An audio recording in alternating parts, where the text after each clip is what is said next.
hoy retomamos la cadena de entrevistas. En la última vez fui yo el entrevistado por José Marcos y hoy tenemos el placer de entrevistar a Ramón Pedrosa, antiguo compañero del colegio y presidente del Ministry of Munitions. Vamos a comenzar con la entrevista y la primera pregunta que te quiero hacer, Ramón, es ¿por qué un periodista decide montarse una agencia de publicidad? Llega un momento en la vida de todos los periodistas. El periodismo no es un trabajo que se pueda hacer toda la vida. Es un trabajo increíble de mil experiencias y yo me pasé desde el mundo y trabajé muchos años en la agencia y llega un momento en el que uno se hace mayor. Entonces, el mejor camino que tiene un periodista cuando se hace mayor es volverse un artista, que es el único mundo en el cual puedes aplicar todo lo que has aprendido, todas las experiencias que tienes, todo ese conocimiento del mundo que te da haber sido corresponsal, la capacidad de escribir, cierta capacidad de organización, aplicarlas para una profesión de bien. Me gustaría que le comentaras a todo el mundo de dónde viene el nombre del Ministry of Munitions. Ministry of Munitions es uno de los primeros cargos políticos que tuvo Winston Churchill en su larguísima carrera política en mediados de la década de los 1910. Cuando estalla la Primera Guerra Mundial, Churchill era uno de estos diputados gritones y el tío le nombran ministro de Marina y pierde la famosa batalla de Galípoli, es un enorme fiasco militar. Entonces el tío, de esas personas únicas que existen en el mundo, decide, después de haber sido el ministro de la Marina, irse de capitán al frente. Y cuando llevaba un año de capitán en el frente, lo vuelven a recuperar para Inglaterra y lo nombran ministro de Municiones. Y el trabajo del tío consistía en organizar todos los recursos materiales del Reino Unido para ganar la Primera Guerra Mundial. Y además, esa es la historia oficial. Además, cuando este hombre es nombrado ministro de Municiones, lo primero que se le ocurre es pedirle permiso al príncipe de Gales de la época para montar una logia masónica dentro de su despacho. Y lo quiere llamar la logia masónica del ministro de Municiones. Entonces era una especie como de club de druidas extraño. Y aquella historia nos molaba mucho, ¿no? Porque era sobre cómo desde un punto, desde un lugar organizado, un ministerio, manejando todos los recursos materiales de un país para ganar una guerra, se podía hacer una vivencia creativa que ayudara a avanzar, a crecer, a luchar. Y nosotros siempre veníamos, Ferran y yo, mi socio y yo, de quebrar una agencia, y cuando volvimos a arrancar quisimos crear algo con un enorme compromiso con partirnos la cara por nuestros clientes, partirnos la cara por nuestros empleados, por nuestra gente, por nuestros proveedores, y es lo que hemos hecho desde entonces, ¿no? Nuestro logo tiene un cañón y todo el tiempo es ir hacia adelante, hacerlo lo mejor posible y llegar hasta donde los demás a lo mejor a veces no pueden llegar. ¿Cómo crees que afecta el fracaso ahora en busca del éxito? Es maravilloso. Fíjate que en ese momento, Ferran y yo pasamos de tener nosotros habíamos estado ocupando las oficinas de Orange Market, compartíamos con la compañía empresa, entonces era una cosa muy grande, muy majestuosa, y nos vimos de la noche a la mañana currando en un bar. Estuvimos una semana trabajando en una cafetería y hacíamos horas de trabajo de cafetería. Llegábamos a las 9 de la mañana, parábamos para almorzar y poco a poco, aquello que en un principio parecía un drama existencial y parecía el final del camino, se fue convirtiendo en un auténtico máster vivencial en cómo crear una agencia de publicidad.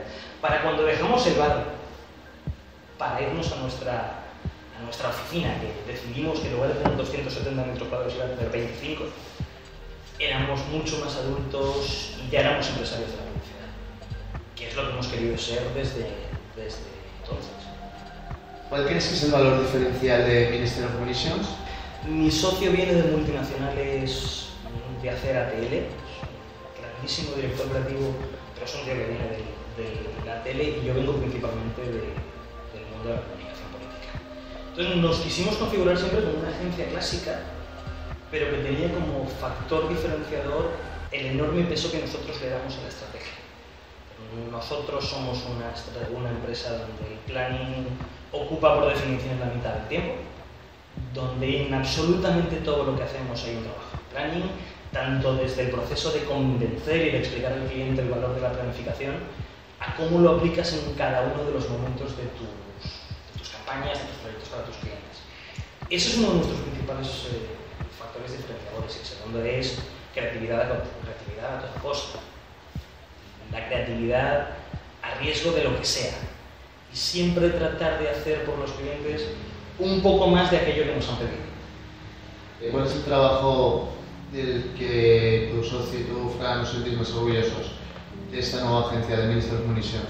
La campaña con la que ganamos la Yuna, la mejor campaña de radio, para mí es una campaña muy especial. Esto ya luego, después de la euforia, esa es una campaña cuya voz es mi hija de 7 años, que pasaba ese día a saludar por el estudio y la metimos y saborea el placer de compartir y alimentando buenas personas desde 1960, que son 2 campañas que hicimos para Fartons Polo, que es una de esas marcas que te acompaña toda la vida, desde que eres niño y que además cuidas y quieres y que con la que tenemos una extraordinaria relación.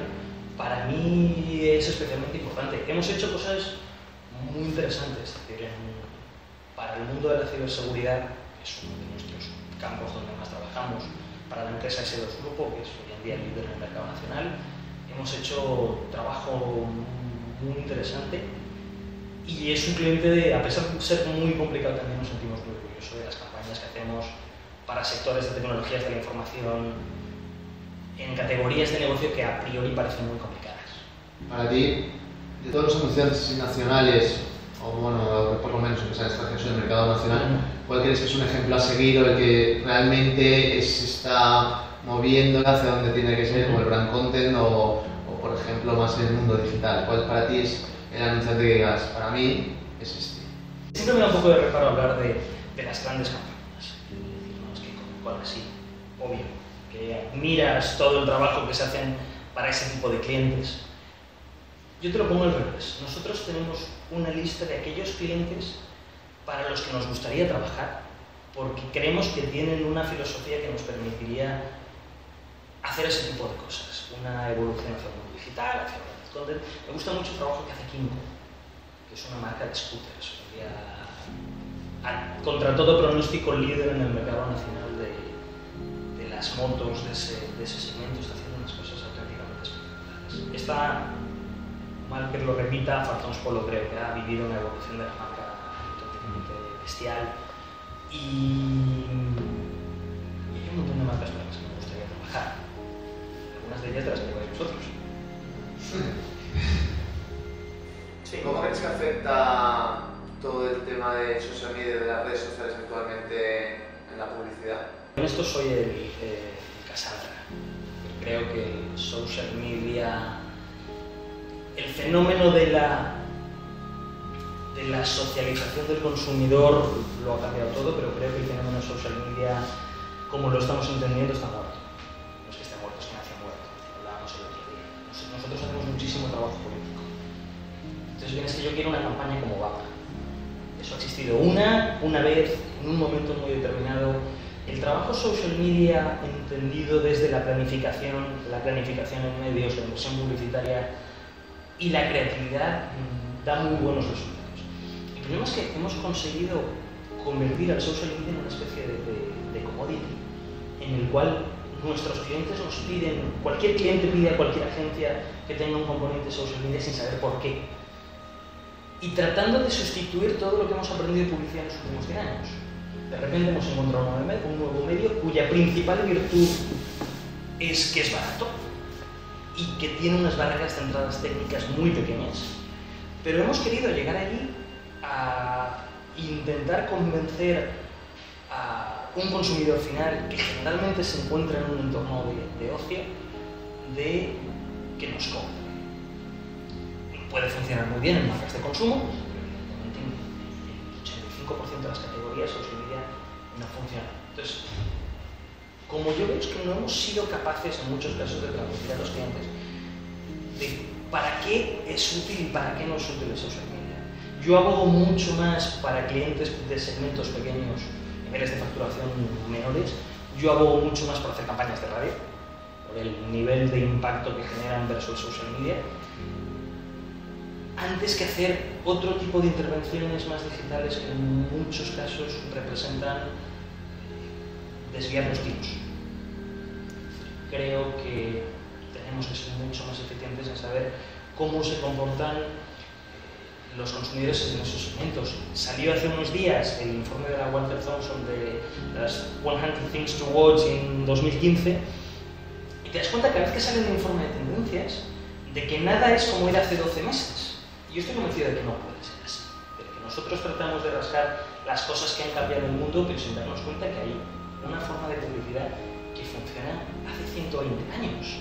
Pero nosotros tenemos un manifiesto, y en el manifiesto hay una frase que dice: creemos en nuestro negocio y creemos en él como siempre ha sido. No me atrevo a echarle todos los huevos en la canasta de las nuevas plataformas, entre otras cosas porque no nos ha dado suficiente tiempo todavía para analizar cómo se comportan de verdad. Para conseguir un histórico representativo necesitas 10 años. Y las redes sociales cumplen 10 este año. Entonces, con cautela. Vosotros hacéis un trabajo muy bueno en ese campo. Nosotros, el terreno de las redes sociales como tal, procuramos controlar. Nos sentimos más cómodos, somos más honestos, solamente aplicando social media cuando hay un concepto creativo detrás y una planificación estratégica que lo justifica, pero no porque sí. Has dicho que prefieres ir más a la radio, pero no sé si te refieres a la radio tradicional o más a la radio digital como puede ser Spotify. En el fondo apuestas por el sonido porque generalmente el sonido tiene una capacidad de impacto por precio mucho más superior. Yo soy un gran usuario de radio y la escucho en mi teléfono. Y es la misma radio que escucharía en un transistor una persona quizás de mayor edad. Sin embargo, todos el resto de formatos, los Spotify, los Groovesack, los Radio, los Somas, todos ese tipo de plataformas, yo creo que funcionan de forma razonablemente similar a lo que sigue la radio tradicional. Pero lo que apuestas es por una creatividad no visual donde tienes mucha más capacidad de transmitir directamente a la imaginación del oyente y de transmitir conceptos creativos de forma igual de poderosa que en otros modelos. ¿Qué consejo les darías a los jóvenes estudiantes que están ya estudiando publicidad o quieren dedicarse al mundo de la publicidad? Que sean valientes. Yo creo que hemos perdido, no me atrevo a saber decir porque se ha perdido un poco de esa valentía que nosotros teníamos hace 15 años a la hora de lanzarnos a la piscina de forma mucho más gratuita. Que a nosotros nos llegan, igual que a vosotros, nos llegan muchos muchachos jóvenes con muchísimo potencial, con muy buenas ideas pero muy pocas tablas. Esa forma de organizarse el trabajo y entender que la publicidad, o al menos eso es como yo lo interpreto, de que la publicidad es un negocio y que la publicidad es un mundo en el cual comercializamos creatividad. Y se hacen falta buenas ideas, pero hay que entender que estamos en un negocio que se comporta dentro del mercado. Al final del todo hay un cliente, hay una facturación y hay un consumidor al final del camino que tiene que comprar los bienes y servicios de nuestros clientes. A mí me gustaría recibir en la empresa muchos más jóvenes que entendieran que están entrando en un negocio, que se convierte y que la publicidad se comporta según dinámicas de mercado muy específicas, en las cuales la creatividad es un bien de comercio. Pero cuando alguien tiene la capacidad creativa que tenéis vosotros, es mucho más efectiva la capacidad de facturación que podéis tener. Solamente buenas ideas no dan buenos publicistas. Pero el consejo que yo daría es que llegaran mucho más conscientes de en qué mundo están entrando. Ramón, como directivo de la asociación, ¿cuál crees que es el papel que debe desempeñar a partir del 2015 o de aquí al futuro? Yo creo que la asociación tiene que convertirse fundamentalmente en un think tank del mundo de la publicidad de la comunidad valenciana. El objetivo de la asociación es representar a las agencias de publicidad. Y las agencias son empresas cuyo objetivo es crecer, contratar, generar empleo. Yo creo que el trabajo de la asociación tiene que ser un trabajo de formación, un trabajo de ayudar a las agencias a conseguir nuevas oportunidades comerciales, abrirse a otros mercados, conocer cuáles son las tendencias no únicamente en materia de consumidor, sino también en materia del mundo en el que nos movemos, el mundo empresarial en el que nos movemos, y sobre todo tiene que tener un papel de ayudar a las agencias a ser cada vez mejores. Hemos acabado con la entrevista y ahora es Ramón quien tiene que decir a la próxima persona que quiere entrevistar. No sé si lo tienes decidido ya o... Pues creo que sería una muy buena idea entrevistar a Greta Rueda de CEMI. También es un poco ya momento de mudarnos un poco a entender cómo funciona el mundo de los medios en la Comunidad Valenciana, donde hay extraordinarios